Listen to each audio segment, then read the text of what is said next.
So, guys, YouTube is making things harder. Starting February 1st, 2027, the requirements for new creators to get access to YouTube's ad revenue are going up.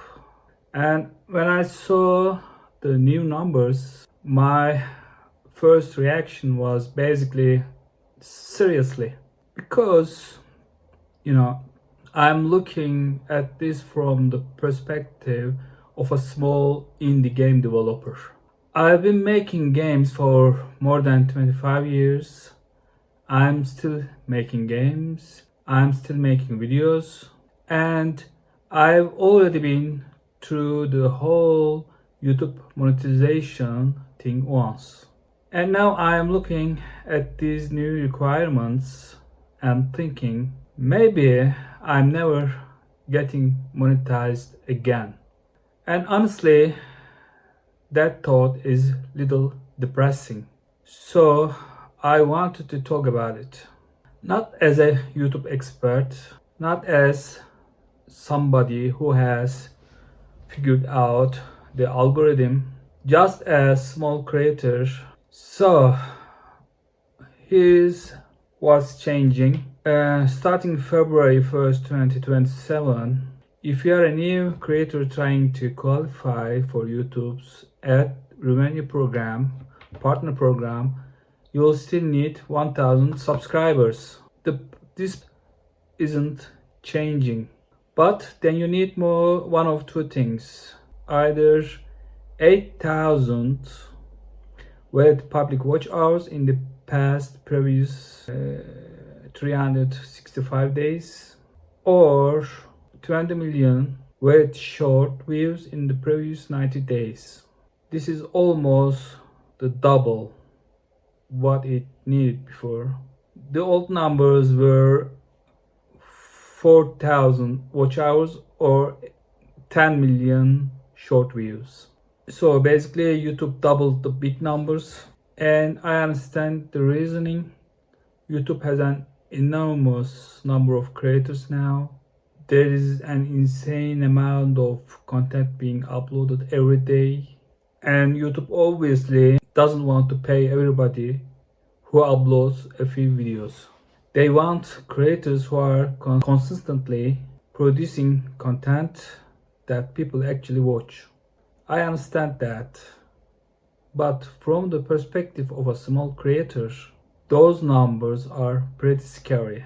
Let's talk about 8,000 hours for a second, because sometimes numbers don't really mean anything until you put them into perspective.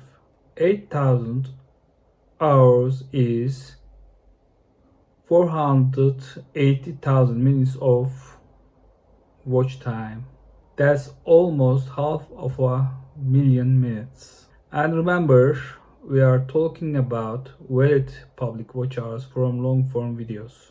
As an example, if I get in my statistics, if I get 100,000 watch hours, it only reflects as 20 or 30,000 watch hours with public watch hours. Is almost only 30% what I see in the statistics. It's very low. So you need much more than that as a watch hours in the shorts watch time from the shorts feed doesn't count toward the long form watch hour requirement. Is now imagine you are a small channel. You upload a 10-minute video. Let's say, just for the sake of the example, you get 1,000 views, and let's say people watch it half of it. Okay, that's 5 minutes per viewer. So you have generated roughly 5,000 minutes of watch time. That's about 83 hours. You'd need a lot of videos performing like that. And that's assuming people actually watch half the video. It doesn't really happen most of the time. which, as anybody who is looked at YouTube analytics knows, they don't always do that. People click, they watch 20 seconds, they leave. You get excited because you got 1000 views, then you look at the retention graph and realize everybody disappeared after the first 30 seconds. It's brutal. Okay, so maybe long form is too difficult. Let's do shorts. You only need 20 million views in 90 days. That's it. Easy, right? 20 million. That's roughly 222,000 views every single day for 3 months. Every day. And this is where I just have to laugh because I've had shows get tens of thousands of views, and when you're a small creator, tens of thousands of views feels incredible. You see 20,000 views and you are thinking, wow, maybe this is the one. Maybe algorithm finally discovered me, and then it stops completely. It's like somebody pulled the plug, 20,000 down. Next video, and now YouTube is basically saying, okay, now do that. Well, maybe not literally, but you get my point. Even if you had 20 million views in 90 days, it is not guaranteed that YouTube will not demonetize your channel anytime. Before the payday, a couple of days before you get your paycheck, YouTube generally demonetizes your channel not to pay your revenue. They did that in the last couple months, as you know. And this is where I think being an indie developer make things particularly difficult, because I don't actually want to be a YouTuber. Well, I mean, I do, but that's not my primary job. My primary job is making games. I am a solo developer, and when you are a solo developer, you already have about 47 jobs like that. You are a programmer, a designer, an artist, you are the animator, you are the sound guy, gay, you are the tester, you are a customer support, you are marketing, you are the guy who writes the store description, you are the guy who makes screenshots, you are the guy answers emails, you are the guy who fixes servers at midnight. This is thanks I'm only developing single player games. I can exclude that. And sometimes you are the guys staring at your own game at 3 in the morning, wondering, why am I doing this? And you are reading emails of people cursing you, people wanting their money back, and etc. And then YouTube comes along and says, hey, you should also make several hours of engaging content every week. And I'm thinking, when? When am I supposed to make? I've been making games for more than 25 years, and you would think that after 25 years I would have this figured out. I don't.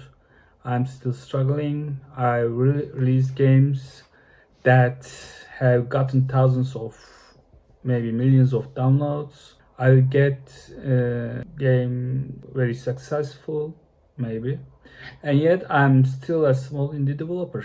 I'm still trying to figure out where the next dollar is going to come from. That's the weird thing about being an indie developer.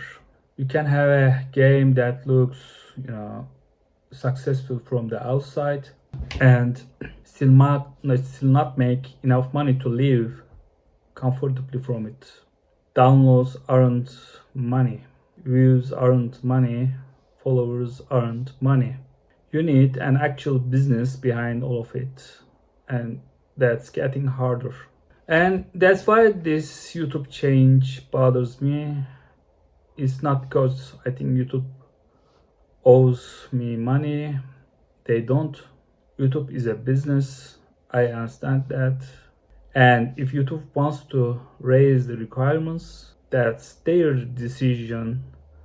But for somebody like me, YouTube isn't just another social network. It's potentially another income stream.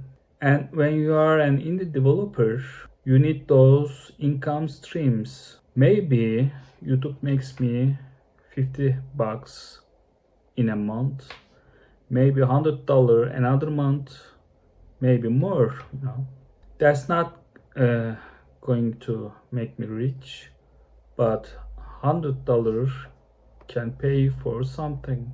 It can pay for software, an asset, a service, advertising, a server, maybe my electricity bill, something that helps me make the next game. And that's how small independent businesses survive. You don't need millions, you just need enough little things working together. And here's the thing that really worries me. I was already demonetized for nothing, really. So I'm not starting from zero emotionally. I've already experienced what it's like to lose that income. And now I look at the new requirements and I think, what if I never make it back? What if I can't reach 8,000 hours? What if I can't get 20 million short views? What if I keep making videos for another year and the numbers simply aren't there? Then what? Maybe nothing happens. Maybe I just keep making videos because I enjoy making them. And honestly, that's probably what I will do. I'm making games. I have to trailer videos, make gameplay videos for my games. I will still upload these videos. There's something different about creating something when you know there is at least a possibility that it can support itself. It gives you hope. And when that possibility starts getting further and further away, it can be discouraging. And maybe this isn't really about YouTube.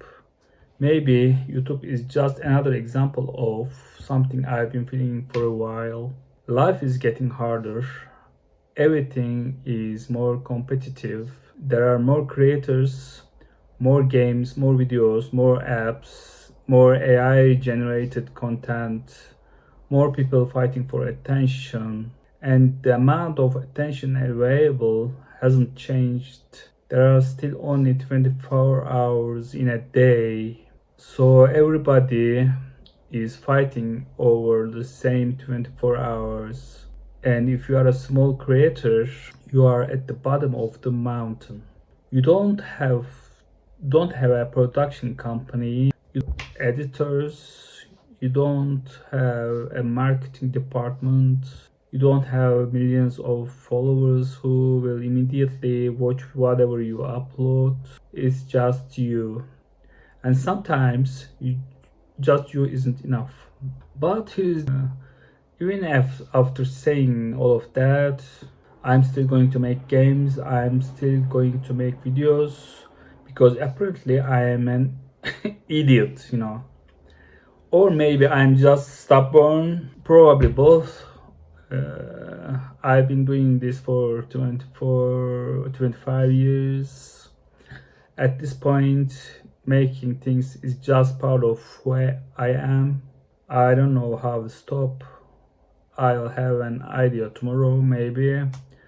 I will open Unity. I will start writing some code. I will make something that probably nobody asked for. And then I will upload a video about it. Maybe 100 people will watch it. Maybe 10,000. Maybe a million. Who knows? That's the part that keeps me going, because you never really know. So, starting February 1st, 2027, the bar is going up 1000 subscribers plus either 8,000 public watch hours in a previous 365 days or 20 million shorts views in a 90 days. And for me, I honestly don't know if I'll ever reach it again. Maybe I will. Maybe one video will suddenly explode. Maybe I will get lucky. Maybe I will find something that people actually want to watch. Or maybe I will never get monetized again. And if that happens, I guess I'll have to live with it. But I'm not going anywhere. I'm still going to make games. I'm still going to make videos. I'm still going to experiment. Because after 25 years, I've learned something. You can't control the algorithm. You can't control whether people click.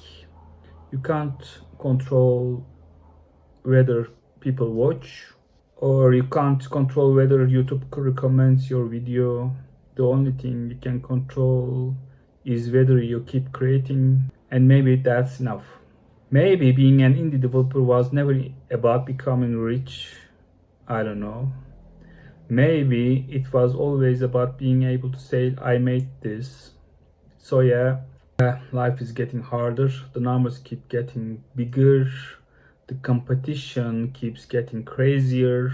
And sometimes I wonder whether there's still a place for people like me. But I'm still here, and I'm still making games. So I guess we'll see. If you are a small creator, let me know what you think about these new requirements. Do you think they are reasonable? Or do you think YouTube is making it almost impossible for small creators to break through? And if you enjoyed this video, subscribe, because apparently I need your support, guys. Thanks for watching. See you in the next one.